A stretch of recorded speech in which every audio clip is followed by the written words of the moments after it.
오늘 여러분과 함께 읽은 우리 본문의 말씀을 가지고 우리 하나님의 열심 사도행전 강해를 여러분과 함께 시작하려고 합니다. 약속하신 것을 기다리라 라고 하는 제아의 말씀으로 함께 은혜를 나누겠습니다.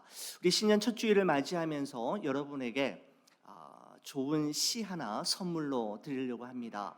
이혜인 수녀님의 새해에는 이런 사람이 되게 하소서라고 하는 시인데 여러분 기쁘게 받아주시면 좋겠습니다. 평범하지만 가슴엔 별을 지닌 따뜻함으로 어려움 속에서도 절망하지 않고 신뢰와 용기로서 나아가는 기도의 사람이 되게 해 주십시오. 더도 말고 덜도 말고 정월의 보름달만큼만 환하고 둥근 마음 나날이 새로 지어 먹으며 밝고 맑게 살아가는 희망의 사람이 되게 해 주십시오. 너무 튀지 않는 빛깔로 누구에게나 친구로 다가서는 이웃, 그러면서도 말보다는 행동이 뜨거운 진실로 앞서는 사랑의 사람이 되게 해 주십시오. 오랜 기다림과 아픔의 열매인 마음의 평화를 소중히 여기며 화해와 용서를 먼저 실천하는 평화의 사람이 되게 해 주십시오. 그날이 그날 같은 평범한 일상에서도 새롭게 이어지는 고마움이 기도가 되고 작은 것에서도 의미를 찾아 지루함을 모르는 기쁨의 사람이 되게 해 주십시오라고 하는 이혜인 수녀님의 시가 있습니다. 여러분, 참으로 다사다난했던 2023년 이 한 해가 다 지나가고 2024년 새해 첫 주일을 맞이하는 여러분과 저의 삶이 올 한 해에는 기도의 사람으로, 희망의 사람으로, 사랑의 사람으로, 평화의 사람으로, 그리고 기쁨의 사람으로 하나님과 사람 앞에서 살아가실 수 있기를 주의 이름으로 축원합니다. 2024년을 시작하면서 우리 교회는 이사야서 9장 7절의 말씀을 근거로 해서 하나님의 열심이 이를 이루리라 라고 하는 비전으로 시작이 됩니다. 여러분, 이 말씀이 기록되어져 있는 이사야서 9장의 말씀은 남유다의 12번째 왕이었던 아하스 왕 때에 주어진 말씀입니다.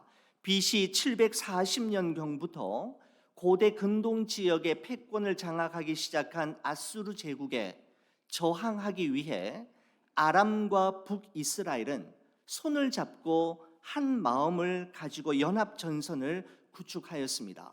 남유다도 자신들과 함께 동참해 줄 것을 요구하였지만 남유다의 왕이었던 아하스 왕은 그들이 아닌 아수르 제국과 손을 잡습니다.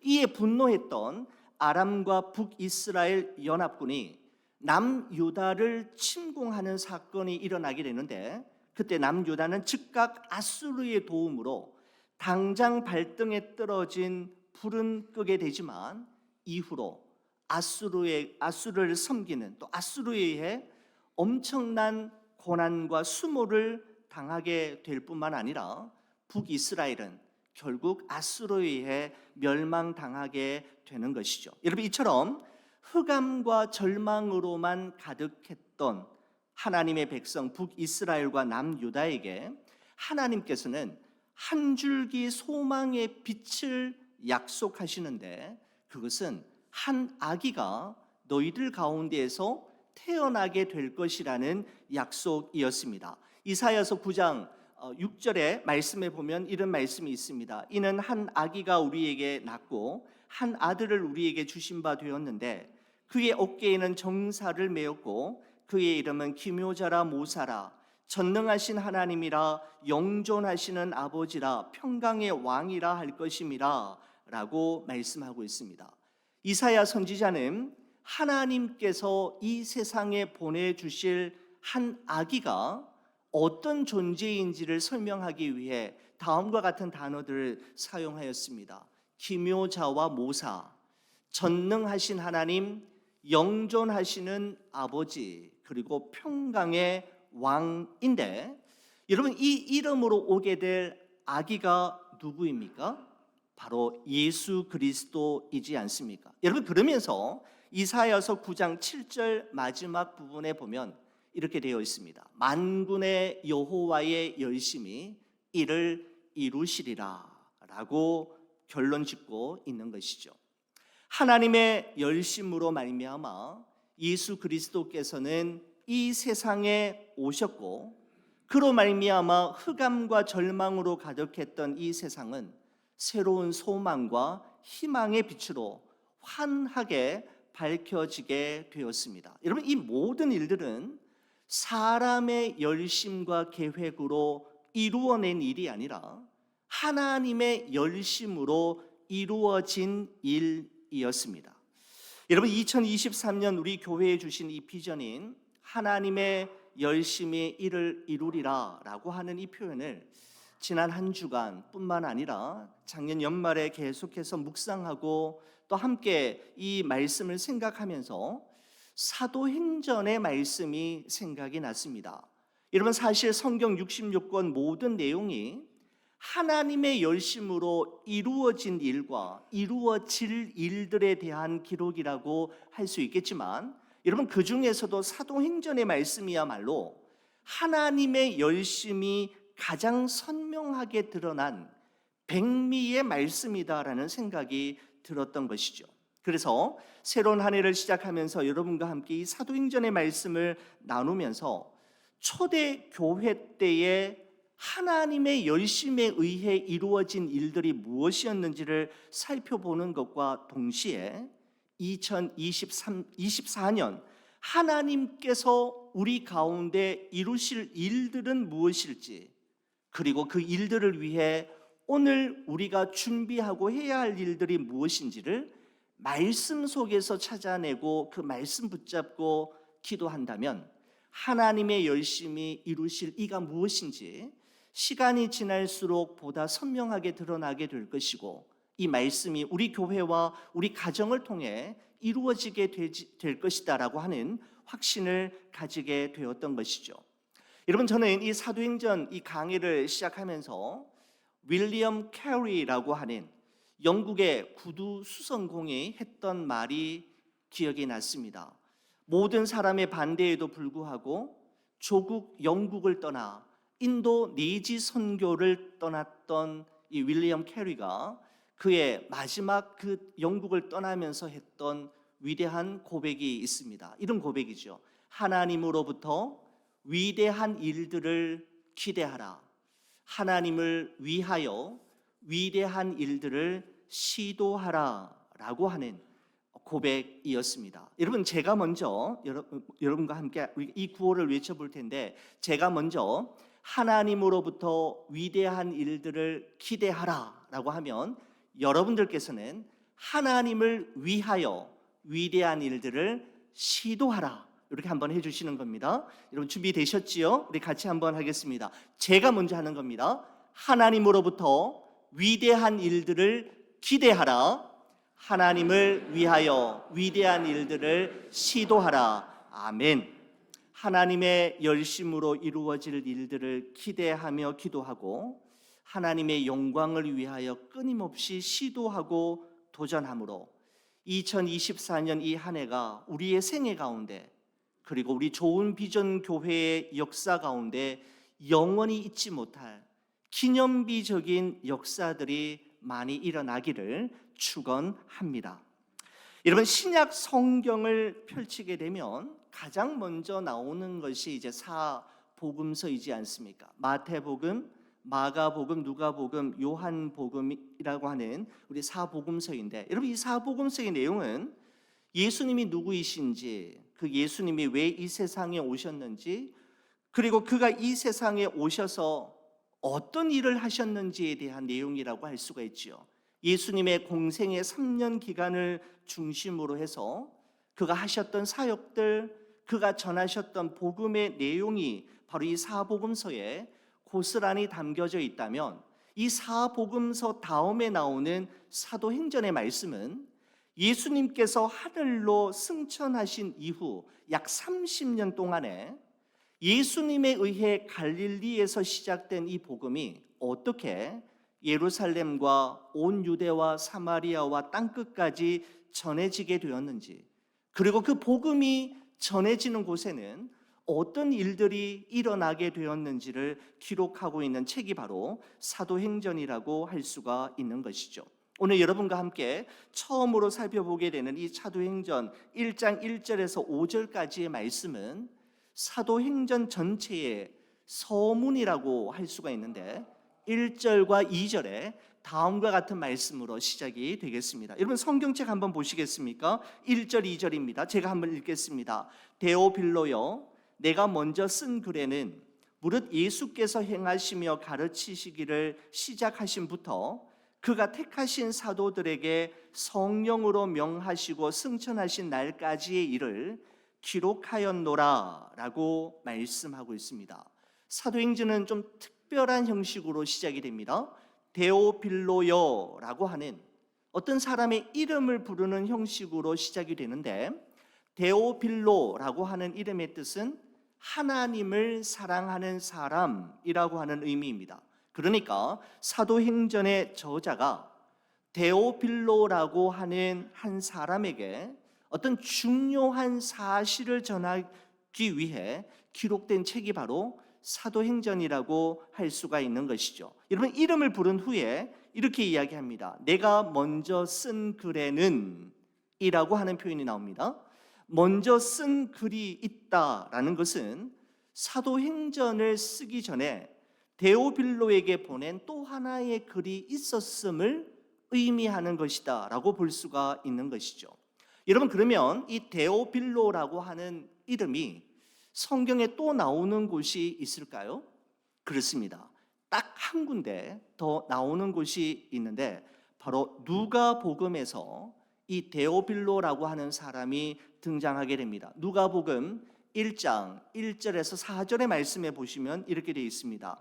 우리 중에 이루어진 사실에 대하여 처음부터 목격자와 말씀의 일꾼이 된 자들이 전하여 준 그대로 내력을 저술하려고 붓을 든 사람이 많은지라.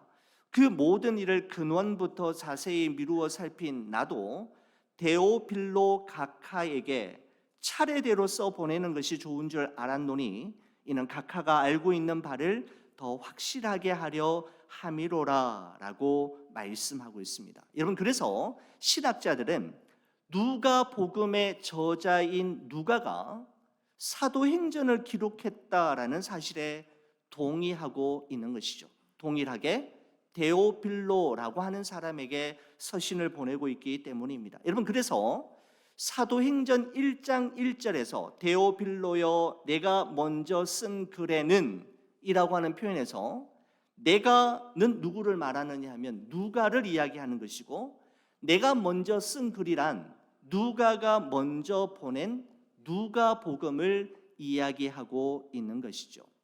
여러분 그렇다면 누가복음과 사도행전을 기록한 누가는 어떤 사람일까요? 골로새서 4장 14절에 보면 사도 바울이 이 누가를 이렇게 소개하고 있습니다. 사랑을 받는 의사 누가라고 표현하고 있습니다.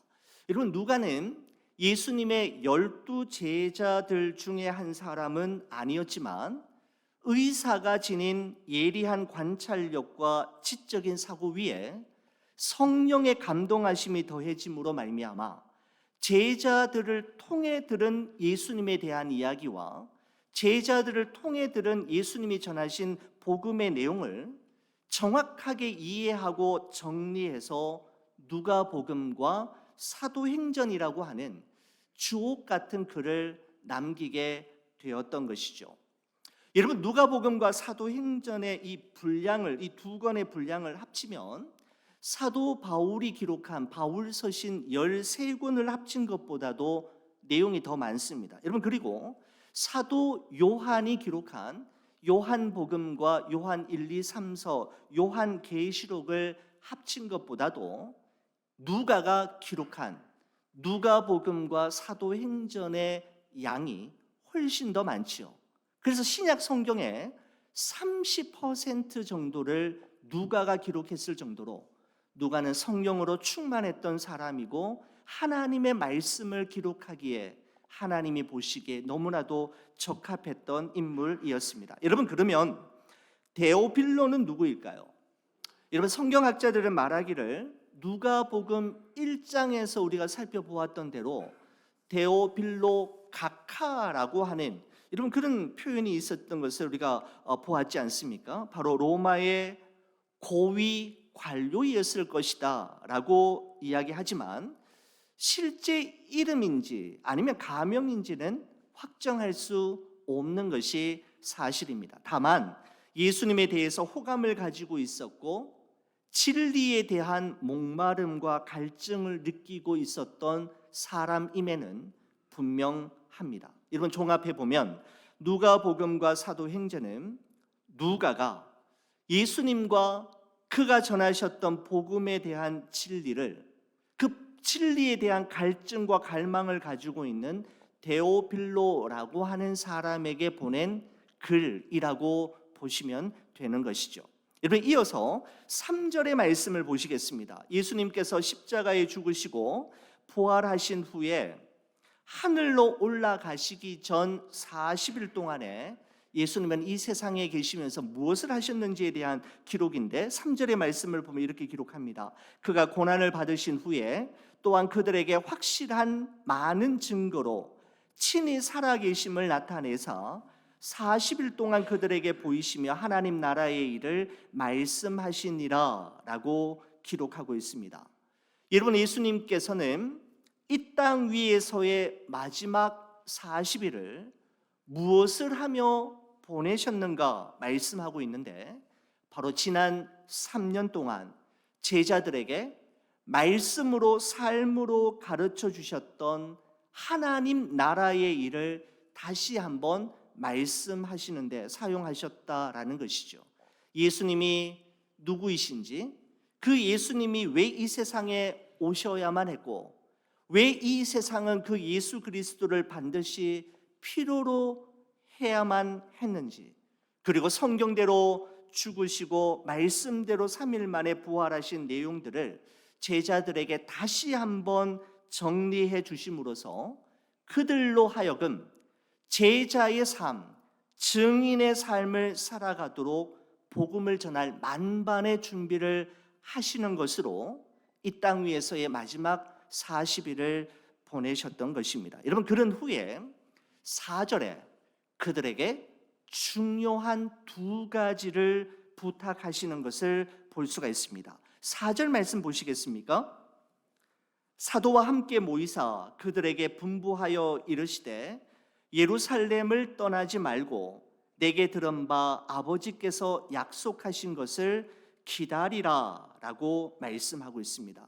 예루살렘을 떠나지 말고 아버지께서 약속하신 것을 기다리라. 이런 두 가지 말씀을 하셨는데 첫 번째는 예루살렘을 떠나지 말라였습니다. 여러분, 예수님께서는 제자들에게 예루살렘을 떠나지 말라라고 말씀하셨는데 이 사실을 통해 우리는 알 수 있는 것이 있죠. 제자들은 그때 예수님께서 하늘로 올라가시게 되면 제자들은 예루살렘을 떠나고자 하는 마음을 가지고 있었다라는 사실을 미루어 추측해 볼 수가 있습니다. 그러니까 예수님께서 예루살렘 떠나지 말아라 라고 말씀하셨던 것이죠. 여러분, 그러면 왜 그들은 예루살렘을 떠나려고 했던 걸까요?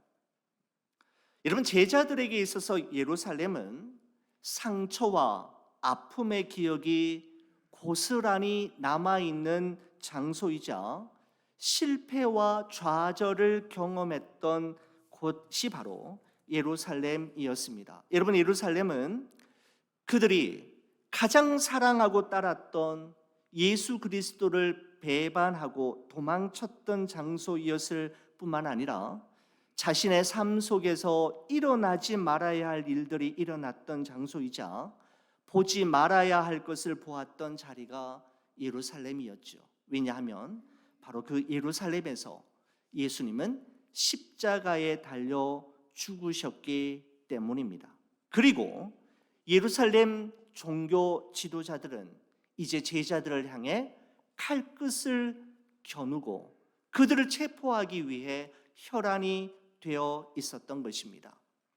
바로 예루살렘은 제자들의 모든 희망이 꺾인 곳이었고 동시에 부끄러움과 수치의 장소이자 두려움의 장소이었습니다. 그래서 그 예루살렘을 떠나는 사람들 가운데 엠마오로 서둘러 내려갔던 두 제자가 있었지 않습니까?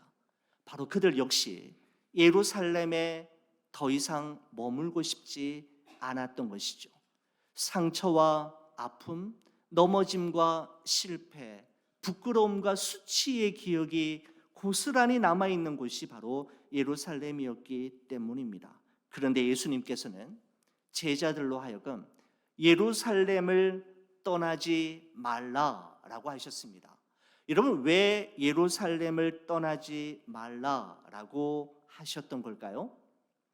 이사야서 2장의 말씀에 보면 이런 기록이 있습니다. 이사야서 2장 3절의 말씀에 보면 많은 백성이 가며 이르기를 오라 우리가 여호와의 산에 오르며 야곱의 하나님의 전에 이르자 그가 그의 길을 우리에게 가르치실 것이라 우리가 그의 길로 행하리라 하리니 이는 율법이 시온에서부터 나올 것이요 여호와의 말씀이 예루살렘에서부터 나올 것임이니라 라고 예언하고 있습니다. 여러분, 여기서 여호와의 산, 야곱의 하나님의 전, 시온, 여러분 이런 표현들은 모두 다 예루살렘을 가리키는 것이죠. 바로 예루살렘에서 그들은 가야 할 길을 찾게 될 것이고 해야 할 일이 무엇인지를 발견하게 될 뿐만 아니라 하나님의 말씀이 예루살렘에서 나오고 바로 이곳에서 성취될 것이기 때문에 예수님은 이사야 선지자의 말씀을 기억하셨고 제자들로 하여금 떠나려는 그들을 붙잡으셔서 이곳에 머물라고 하셨던 것입니다. 예루살렘을 떠나지 말고 견디고 버티고 참아내고 기다려라고 말씀하셨던 것입니다. 사랑하는 우리 성도 여러분, 우리의 예루살렘은 어디입니까? 나의 예루살렘은 무엇입니까? 상처와 실패, 아픔과 좌절, 수치와 넘어짐을 경험했던 그곳을 우리 주님은 오늘 떠나지 말고 도망치지 말며 견디고 버티고 그곳에서 참아내라 라고 말씀하고 있는 것입니다. 왜냐하면 그곳에서 예루살렘에서 이루실 하나님의 계획이 있었기 때문인 것이죠. 여러분, 두 번째는 약속하신 것을 기다리라 라고 말씀하셨습니다. 첫 번째는 떠나지 말라, 두 번째는 기다리라 라고 말씀하셨는데 4절 말씀 보시겠습니까? 사도와 함께 모이사 그들에게 분부하여 이르시되 예루살렘을 떠나지 말고 내게 들은 바 아버지께서 약속하신 것을 기다리라 라고 말씀하고 있습니다. 여러분, 제자들은 예루살렘을 떠나지 말고 기다려야 했습니다. 기다림, 그것은 하나님의 자녀들이 반드시 견디고 버티고 참아내야 할 시간이지요. 기다리지 않으면 찾을 수 없고 발견할 수 없으며 만날 수 없기 때문입니다. 기다림은 힘들지만 바로 기다림의 끝이 있음을 우리는 기억하기에 기다릴 수 있는 것이죠.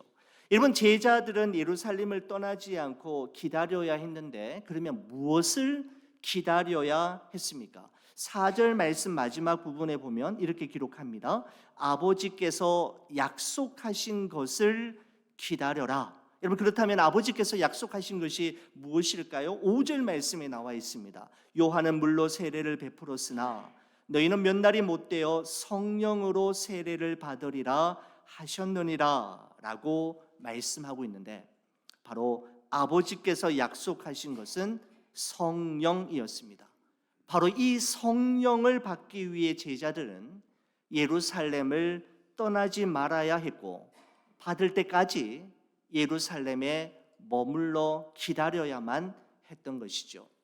예수님께서는 이렇게 말씀하셨습니다. 요한복음 14장 26절에 보혜사 곧 아버지께서 내 이름으로 보내실 성령, 그가 너희에게 모든 것을 가르치시고 내가 너희에게 말한 모든 것을 생각나게 하리라 라고 말씀하셨습니다. 예수님께서는 이제 40일이 지나면 제자들을 떠나 하늘로 올라가시지만 하나님께서 약속하신 것, 그리고 하나님께서 그들의 곁으로 보내실 보혜사 성령께서 오시면 모든 것을 가르쳐 주시고 예수님께서 지금까지 말씀하신 모든 것을 생각나게 하실 것이다 라고 말씀하시면서 이 성령을 받기 전까지는 예루살렘을 떠나지 말고 서두르지 말고 기다려라 라고 말씀하고 있는 것이죠. 예수님께서는 성령의 함께하심과 성령의 도우심이 없다면 복음의 역사는 일어나지 않을 뿐만 아니라 아무것도 할 수 없음을 너무나도 잘 알고 계셨던 것입니다.